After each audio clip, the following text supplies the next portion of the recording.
நம்ம 3 நேரம் கார்பு பேஸ்டாக, அதாவது யூஸ்வலாக நம்ம வந்து காலையில் இட்லி தோசை, மத்தியானம் ஃபுல் மீல்ஸு, நைட்டு பார்த்திங்கன்னா ஏதாவது சம்பார் ரவை இல்லைன்னா வேறு எதாவது கார்ப் பேஸ்டு அப்படி எடுக்கிறதுக்கு பதிலாக முடிஞ்ச வரைக்கும் ஒரு நேரம் மட்டும் கார்ப் பேஸ்ட் எடுத்துகிட்டு மற்ற நேரம் வந்து வேறு ஏதாவது ட்ரை பண்ணி பார்க்கலாம். அப்படி இது மாதிரி ஏதாவது ஒரு சேலட் மாதிரி பண்ணுவேன்.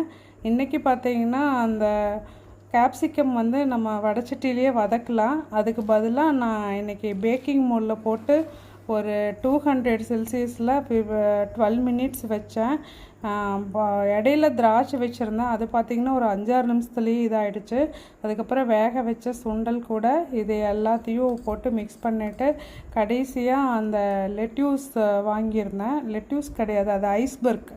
அதையும் நல்லா பொடியாக கட் பண்ணி எல்லாத்தையும் மிக்ஸ் பண்ணி சாப்பிடும்போது ஒரு சூப்பராக இருந்தது. கொஞ்சம் நல்லா ஹெல்த்தியாகவும் ஃபீல் ஆகும். தேங்க்யூ.